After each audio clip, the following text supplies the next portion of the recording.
요즘 이웃사랑 추청데이 때문에 교회가 좀 북적북적한 것 같습니다.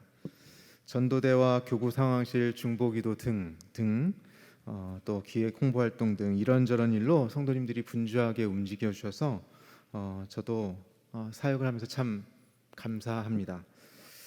전도 1등을 한 교구 목사에게는 성지순례를 보내준다더라 이런 광고가 나갔었죠. 이 소식을 듣고 구역 지도자 모임 때 저희 교구 권사님들께서 목사님, 저희가 목사님을 성지순례로 보내드리겠습니다 이 말씀을 하시는 걸 듣고 제가 그 마음만으로도, 말씀만으로도 너무 기뻤습니다. 사실 그날 구역 지도자가 시작하기 전까지는 저희 교우가 3등인가에서 2등으로 올라갔던 시점이었습니다. 그런데 그날 한 권사님께서 50명이시던 작정 인원을 100명으로 올리시면서 저희 교우가 1등으로 올라서게 되었습니다. 이대로만 쭉 하시면 됩니다. 1교구 화이팅! 다른 교구들도 열심히 하셔요. 여러분의 교구 목사님들이 성지순례 가고 싶어 하십니다. 우리는 왜 전도하는 일에 힘쓸까요? 예수님께서 전도하셨기 때문입니다. 예수님의 3년 공생의 사역이 다 전도 사역이셨습니다. 그리고 사도들과 초대교회 여러 집사들과 교부들, 그리고 이후에 수많은 믿음의 사람들도 이런 전도에 힘쓰셨죠.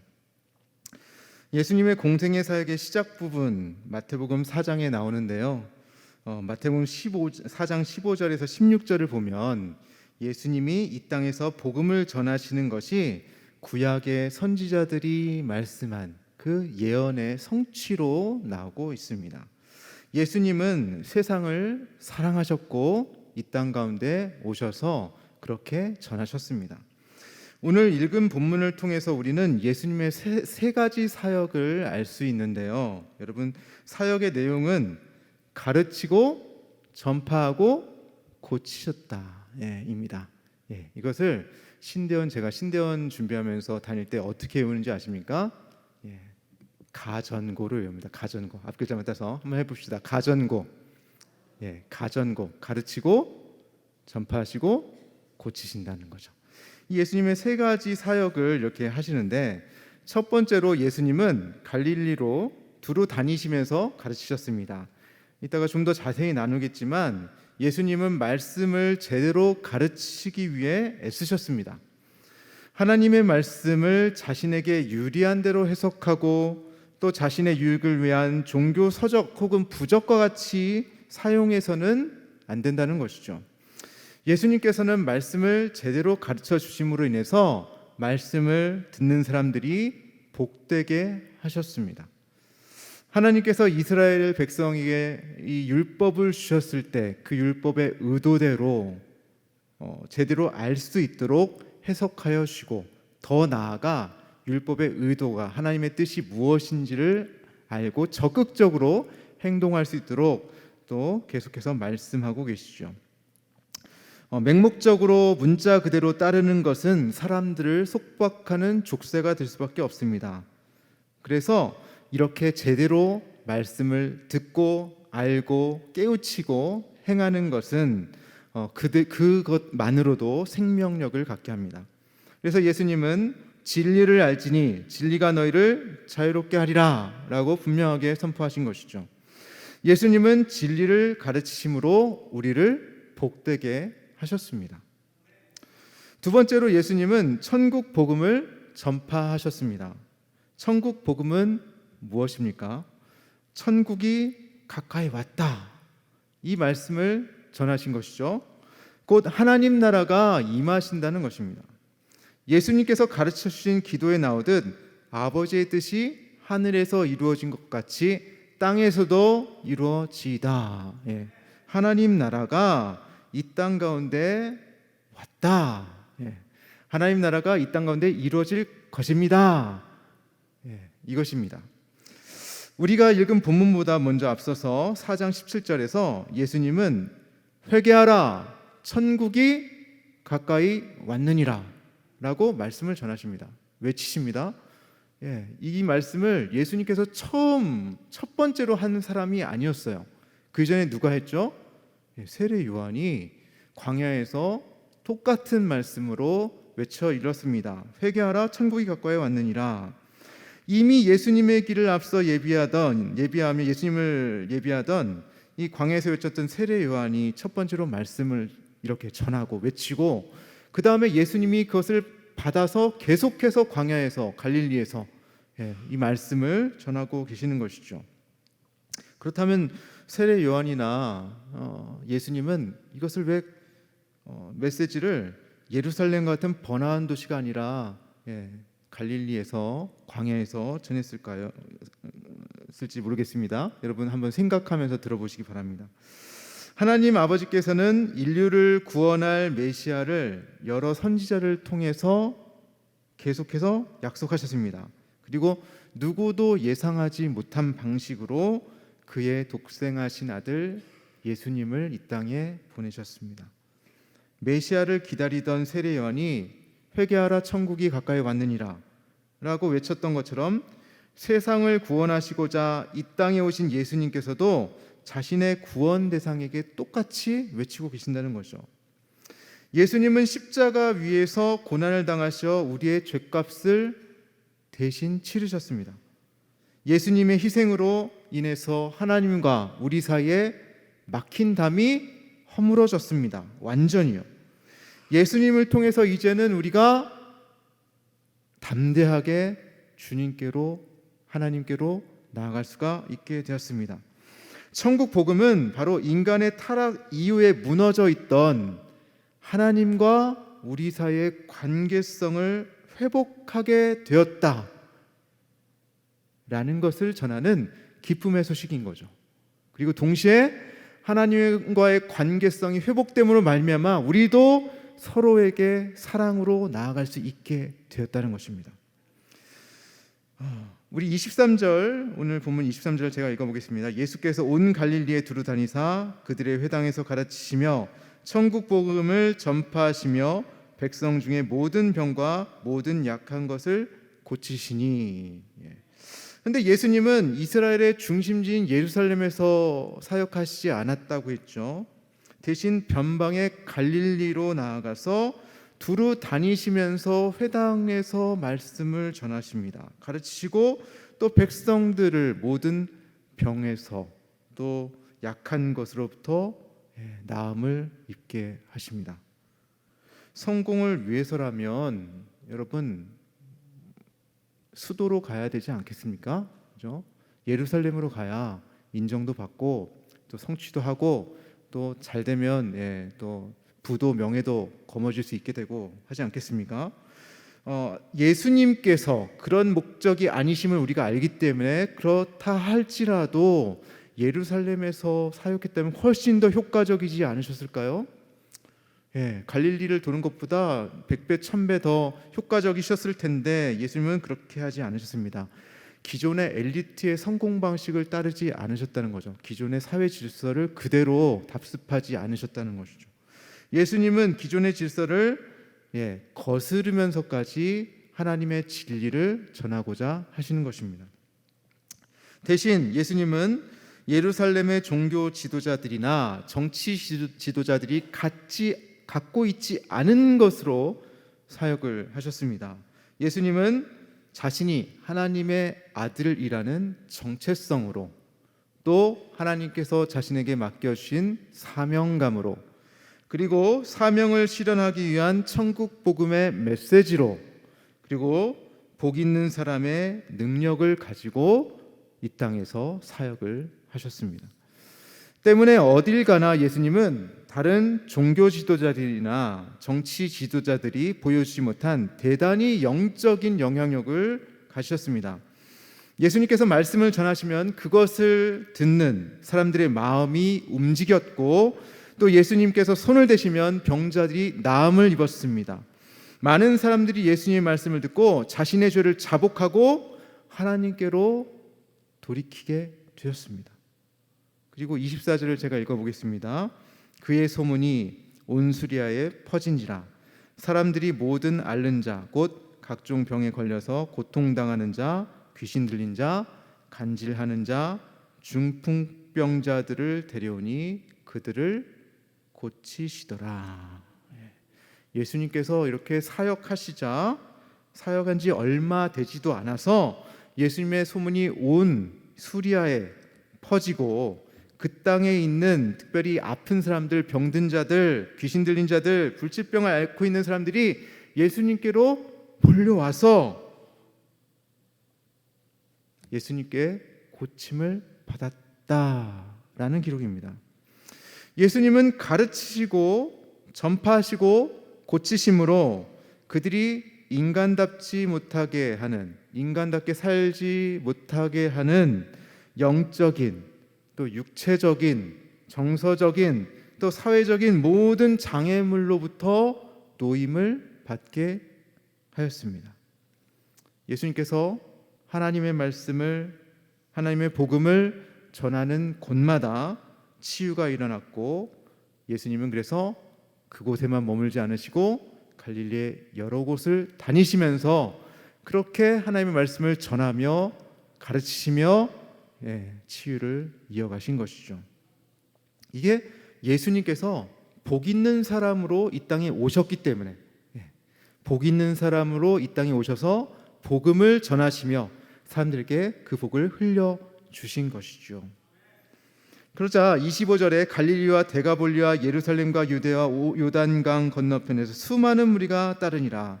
예수님에 대한 소문이 더 확장되어지고 많은 사람이 더 예수님을 보러 예수님께로 나와왔다는 것입니다.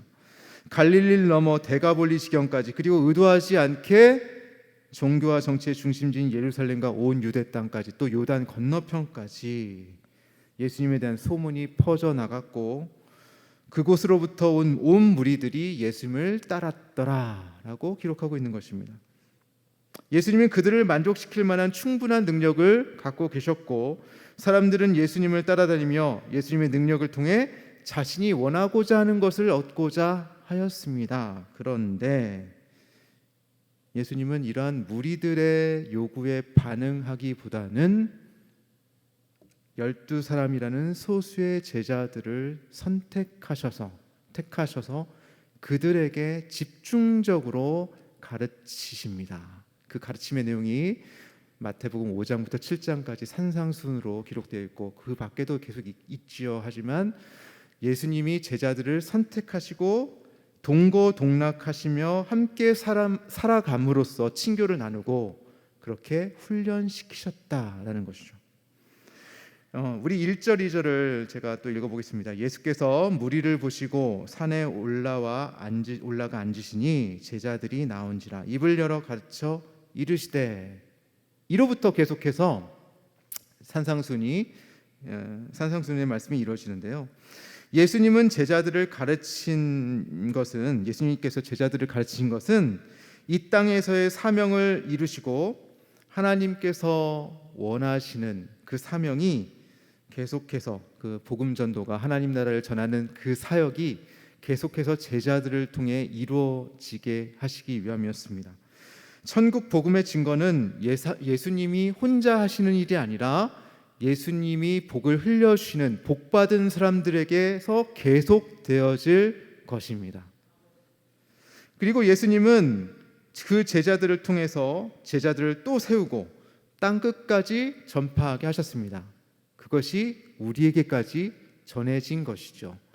예수님은 복음을 전함으로 복이 흘러가게 하셨고 우리까지 그 복이 흘러오게 되어 우리는 복음을 아는 사람이 된 것입니다. 예수님께서 한 알의 밀알이 땅에 떨어져 죽을 때 더 많은 생명이 열매를 맺는다. 이러한 원리로 낮아짐으로 섬기심으로 그런 방식으로 계속해서 섬기시고 제자들을 계속해서 이 땅 가운데 보내시게 되시는 것이죠. 예수님께서 무리들이 따르는 가운데 산에서 하신 제자들에게 하신 이 말씀을 산상순이라고 부른다고 하였습니다. 그 첫 번째 가르침이 우리가 잘 알고 있는 팔복입니다. 여러분 팔복 다 아시죠? 그런데 팔복이 사실 이 제목은 팔복이 아니라 복 있는 사람이라고 되어야 합니다. 복을 좋아하는 우리는 자꾸 복에 집중을 하여서 팔복이라고 하지만 사실 하나님의 관심은 복 자체가 아니라 이 복 있는 사람에게 있기 때문입니다. 복 있는 사람. 자, 우리들 중에 복을 받고 싶지 않다는 분은 아무도 없을 것입니다. 그죠? 다 복 받고 싶으시죠? 사전에는 우리가 보통 보는 사전, 저도 이제 서치 엔진을 통해서 포털 사이트를 통해서 검색을 해보면 이렇게 나옵니다. 복을 정의하기를 삶에서 누리는 좋고 만족할 만한 행운 또는 거기서 얻는 행복. 그러니까 세상에서 말하는 복은 그냥 나에게 좋은 행운, 행복한 그런 것들을 얘기해요. 근데 이것은 그리스도인들이 고백하는 그런 복의 개념은 아닙니다. 삶에서 누리고 좋고 만족할 만한 행운이라는 설명은 복의 물질적인 부나 사회적인 지위 또는 기회 등에 있어서 더 나은 상태를 추구하는 우리들의 욕망이나 욕심 혹은 안정감 그런 것들을 반영하는 것이죠. 그리고 우연이나 혹은 운명 같은 필연을 얘기하는 것 같습니다. 이러한 설명에 따르면 복이 있는 것, 그것은 부족함이 없는 상태이거나 혹은 내가 부유하거나 사회적 지위가 높거나 명성이 높아지거나 이런 상태를 얘기하는 거죠. 그런데 대부분의 사람들은 가난하다거나 고통을 받고 있다거나 혹은 아프거나 부족하거나 희생을 겪거나 이런 것들을 복으로 여기지 않는 경향이 있습니다. 여러분들은 어떠십니까? 그런데 예수님의 복 있는 사람의 말씀에서 한번 봅시다. 그것은 우리의 상식을 거스릅니다. 심령이 가난한 자, 애통하는 자, 온유한 자, 의에 줄이고 목마른 자, 긍휼히 여기는 자, 마음이 청결한 자, 화평하게 하는 자, 의를 위하여 박해를 받은 자, 이들은 복이 있다. 여기 어디 우연이 있고 또 어디 더 나은 상태에 대한 부에 대한 혹은 물질에 대한 건강에 대한 우리가 생각하는 그런 것들이 있습니까? 이런 복을 좀 자세히 그냥 조금 주의 깊게 살펴보니까 이런 모습이 보입니다. 이런 진술들이 다 관계적이라는 것입니다. 여러분, 나 혼자 잘 먹고 잘 사는 것이 아니라 복 있는 사람은 하나님 때문에 혹은 나의 이웃 때문에 때로는 심령이 가난하고 애통해야 하며 온유해야 하고 또 의에 줄이게 된다는 것입니다.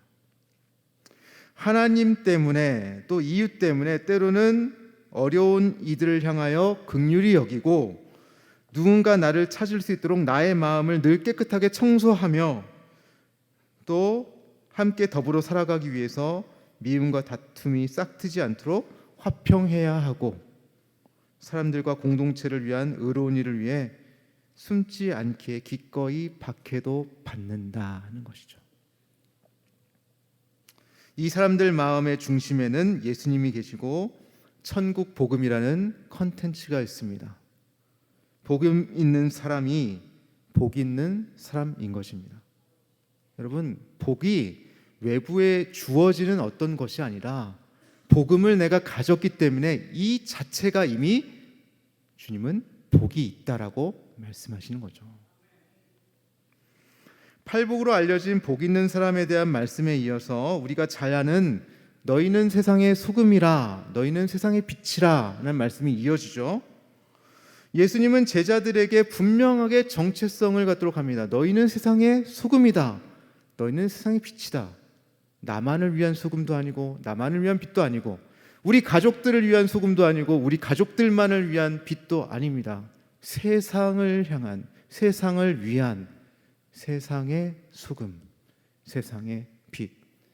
하나님과의 관계성에 사랑이 있기 때문에 그 사랑을 들고 세상으로 나아가 소금의 역할로 빛의 역할을 하는 것, 그 관계성 때문에 이렇게 말씀하시는 것이죠.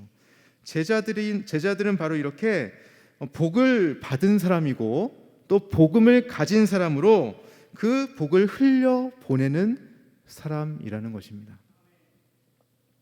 예수님은 제자들에게 말씀을 가르치심으로 율법을 폐하러 온 것이 아니라 완전하게 하려 하심으로 완전하게 하려 이 땅에 오셨다고 말씀하시죠.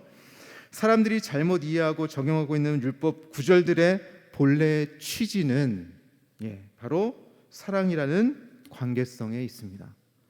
곧 하나님 사랑과 이웃 사랑에 의해 율법이 해석되어야 함에도 불구하고 많은 종교 지도자들과 경건하다고 하는 사람들이, 신앙인들이 사랑 없이 그냥 율법 조문에만 얽매여서 행하였기에 사람들의 생명을 바라보지 못하고 오히려 그들을 해하는 방향으로 자신들의 종교 생활을 영위해 왔다는 것이죠. 그래서 예수님은 재해석을 통해서, 율법의 재해석을 통해서 그들로 하여금 사랑으로 살아가라고, 다시 한번 복 있게 살아가라고 산상순을 통해서 교훈하고 계시는 것입니다.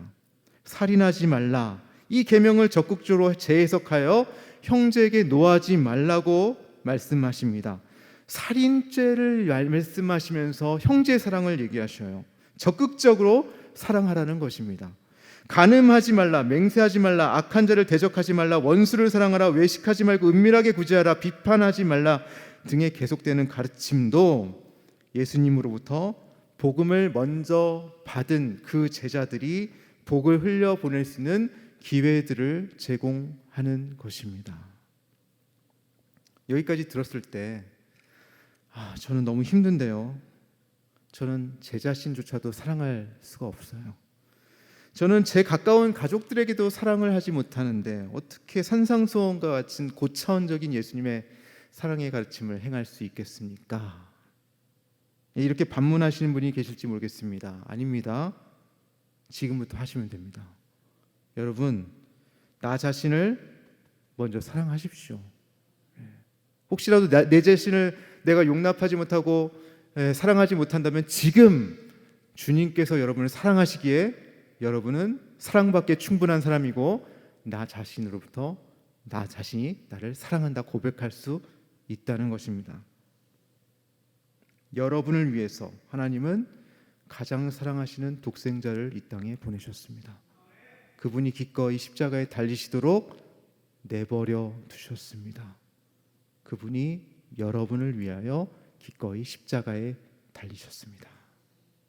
이것이 복음입니다. 이것이 복된 소식입니다. 그리고 여러분, 가장 가까운 이웃부터 사랑하십시오. 멀리 있는 사람, 추상적인 이웃들을 바라보지 마시고 거기까지 나아가야 되겠지만 먼저는 가장 가까운 이웃, 나의 가족, 혹시라도 용서하지 못한 가족, 혹시라도 마음에 들지 못해서 이해하지 못하고 맨날 다투는 가족, 그리고 내 주변에 있는 사람들과 사랑을 실천하십시오. 먼저 그들을 사랑하십시오. 여러분의 가족, 함께 신앙하는 성도들, 동료들, 여러분이 매일 보고 함께 일하며 자주 지나치는 그런 사람들에게 나아가 여러분에게 있는 그 복을 전하십시오. 복 있는 사람은 복음 있는 사람이고 복음 있는 사람은 여러분의 복을 흘려 보냅니다. 나는 시간도 없고 물질도 없고 여건도 힘들어서 되지 않아서 예수님처럼 그렇게 전하고 그렇게 할 시간도 여건도 되지 않아요. 아니요, 할 수 있습니다. 내가 하는 것이 아니기 때문입니다. 사도들의 고백을 잘 들어보십시오.